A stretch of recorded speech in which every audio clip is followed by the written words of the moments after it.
Gracias, Domingo. El país vive, como parte de la humanidad también, una situación muy especial bajo el impacto de esta crisis que ha generado este virus. Y la repercusión es que no hay un solo sector de la sociedad que haya escapado a la influencia perturbadora del virus. Primero, al reducirse la economía en el mundo y dificultarse, al paralizarse en cierta medida una parte de la actividad productiva, ha encarecido todo, ha limitado las reservas. Es una amenaza hasta para el incremento de precios porque no hay capacidad para producir tanto como la gente consumía. Al crear dificultades ha sido un incremento de precio en el transporte y hay una proyección entonces tanto de la limitación de la producción como del encarecimiento del transporte de efectos inflacionarios en un momento en que la vida se le pone más cara cuando es más difícil conseguir con qué vivirla. Es decir, hay una atmósfera perturbadora general y desde ese punto de vista también cuestiona todas las instituciones cómo actuar frente a esto, porque todo el mundo está obligado a dos cosas: a preservarse del efecto devastador de la crisis y al mismo tiempo prever cómo en medio de esa situación de la que tú te estás preservando puede organizar la superación o el avance, no solo la supervivencia. Hay un desafío, pues, que no deja ningún sector fuera del impacto que produce esta crisis general asociada a este virus devastador. En ese marco es que yo quiero que veamos lo que está pasando en este país. El gobierno tiene un presidente muy activo en el despliegue de la información, en la asistencia, pero lo primero que el virus ha producido es cambiar la función del gobierno.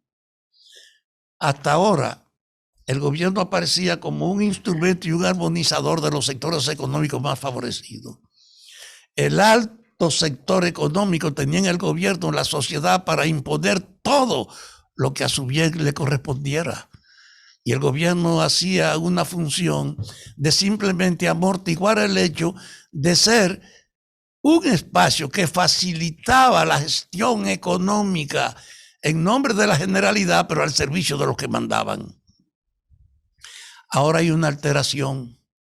Al reducirse el efecto de los recursos, de los medios, al gravitar sobre todas las cosas, el gobierno ha tenido que surgir con una voluntad generadora, superando la sumisión con la que normalmente trabajaba, sujeto a los grandes sectores, aquí y en todas partes. El afectar esta crisis a la abrumadora mayoría del país, a todos los sectores del país, ha obligado al gobierno, primero, a sustituir la falta de recursos de otros. Lo puede hacer con préstamos y tiene un límite con los préstamos, Lo puede hacer con medidas precautorias, con sanidad administrativa, con evitar el derroche y el robo en la gestión pública, con evitar las preferencias, con tratar de adecentar la administración. Y eso está pasando. Y entonces ahora, al proyectar la perspectiva, te dice el Banco Central, el incremento de los precios, la inflación que parecía que estaba caminando, la vamos a contener.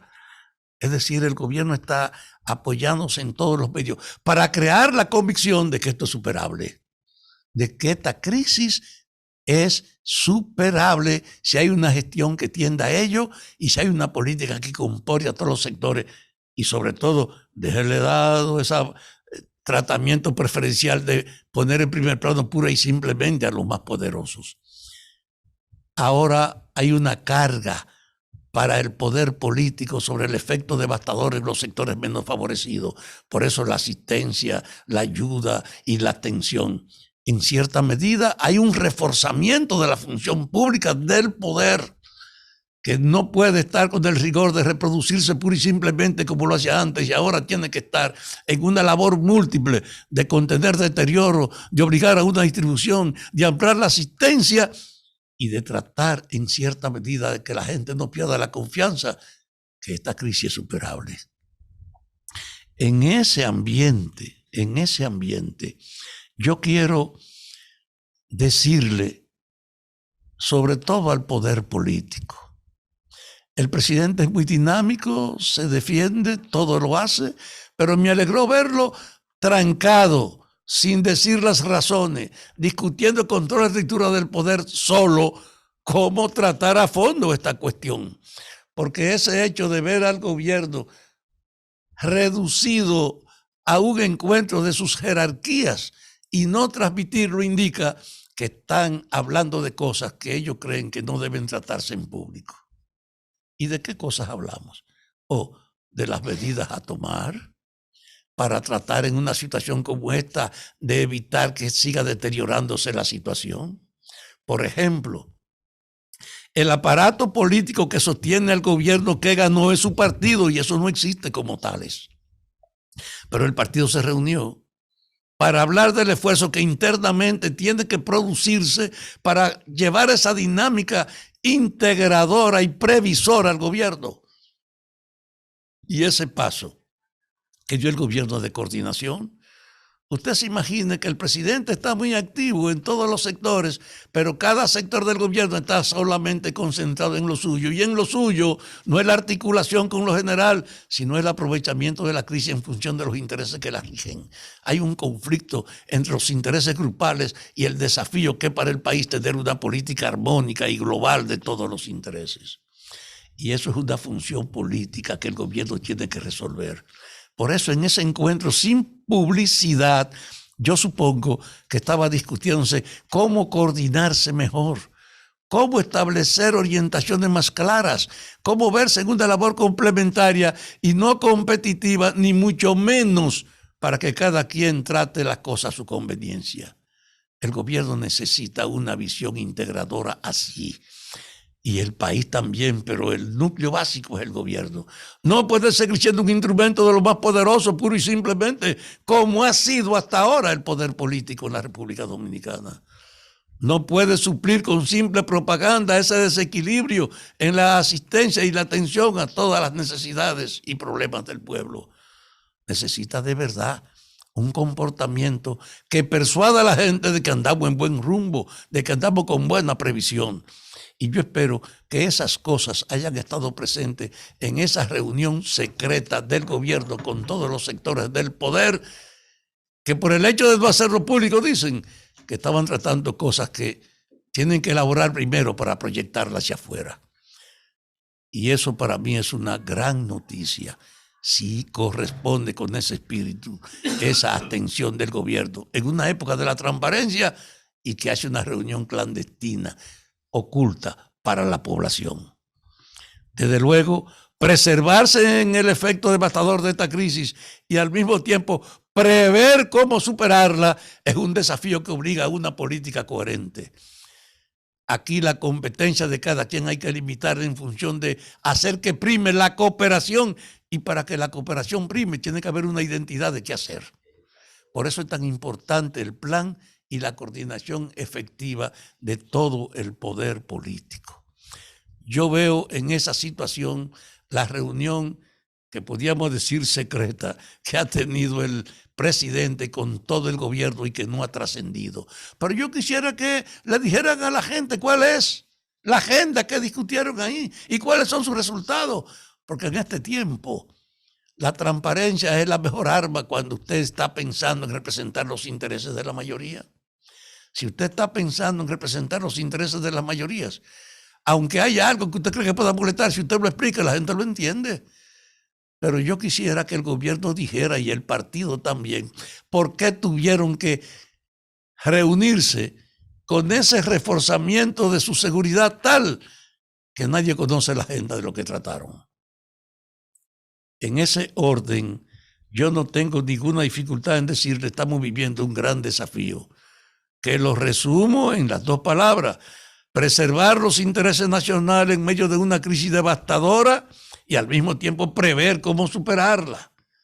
Y en ese orden tiene que abrirse una voluntad de cooperación que privilegie la competencia tradicional o lo que el oportunismo alienta para cada quien. Aprovechar cualquier situación para defenderse. Y esa política de la unidad tiene un obstáculo. un obstáculo en que simultáneamente con esta situación convive en el país una inmensa sed de justicia frente al abuso con lo que se ha gobernado en este país y al uso indecoroso e impune de las riquezas y todo el área económica. En el tiempo que necesitamos por la preservación coordinarnos y para prever, lograr coordinación, tenemos simultáneamente el problema de la corrupción. Y eso es un factor perturbador que no puede obligar entonces a atenuar la demanda de enfrentar la corrupción y de hacer transparentes todas las ejecutorias económicas. O, en nombre de crear el ambiente favorable para la unidad que necesitamos, callarnos frente a eso o quedarnos simplemente en bulla. Y hago esta alusión porque esa conciencia, preservarnos frente al efecto devastador, prever coordinándonos para ver cómo lo superamos, no puede dejar de lado el hecho de que no se puede alimentar tolerancia frente a la herencia de la corrupción, porque la impunidad en este país es un instrumento que alimenta el desorden que queremos detener. Entonces, armonizar esa función de la preservación de la estabilidad, de prever armónicamente con la exigencia de enfrentar una práctica que efectivamente divide a los partidos y a los sectores sociales y a los sectores populares, que es el manejo indecoroso de los recursos y de la política. Esa demanda de coincidencia de la dimensión de la crisis con el problema de enfrentar el impacto de la corrupción es una dificultad política. Y frente a ello yo no quiero prever, ni publicar, ni estimular nada distinto al hecho cierto de que hay que actuar con determinación y con coraje en los dos órdenes. El propiciar el entendimiento de las medidas preservativas de esta crisis, preservadoras de esta crisis, y en establecer la base de la unidad para superarla, pero al mismo tiempo con una actitud intransigente de hacer claro la gestión del pasado que todavía es presente a nivel de la cuestión de la corrupción, con una tolerancia frente a la corrupción, con una debilidad manejándola. No resolveremos el problema porque eso va a ocultar a nivel definitivo muchos de los males que hay que enfrentar coordinadamente. Hago esta referencia porque he visto en la reacción del ex procurador, porque con él se cometió, según sus demandas y sus derechos, un abuso al impedirle salir sin tener ningún proceso abierto, y él usarlo para aparecer ahora que es una víctima. Es hijo de la debilidad para enfrentar la corrupción. El procurador debió haber estado sometido hace tiempo a los tribunales. Debió haber estado incorporado en el esclarecimiento de la organización de una justicia que se vanagloriaba en forma tal de ser una formalidad que la actual jefa de la Procuraduría de hoy, cuando era funcionaria de la justicia, calificó como expedientes insuficientes, precarios, débiles, que estaban hechos precisamente para que se diluyeran en el proceso judicial y no para que sirvieran como instrumento de esclarecimiento. Así pues, que el hecho de la preservación económica del gobierno en esta crisis y de prever la unidad no puede ser al precio de ser tolerante con la corrupción. Hay que hacer una frontera, porque este país no se arregla si no hay una actitud decisivamente clara y radical frente a esa práctica irresponsable con la que se han manejado los recursos públicos y frente a la intolerancia con que la impunidad ha impuesto el tratamiento desde el gobierno a esos ricos delincuentes del país. Ojalá estas palabras puedan ser pensadas por el núcleo básico que en el poder define las orientaciones estratégicas. Preservarnos ahora es una batalla de cooperación. Prever cómo superarla también, pero tiene que ser con un tratamiento intransigente frente a los ladrones de ayer.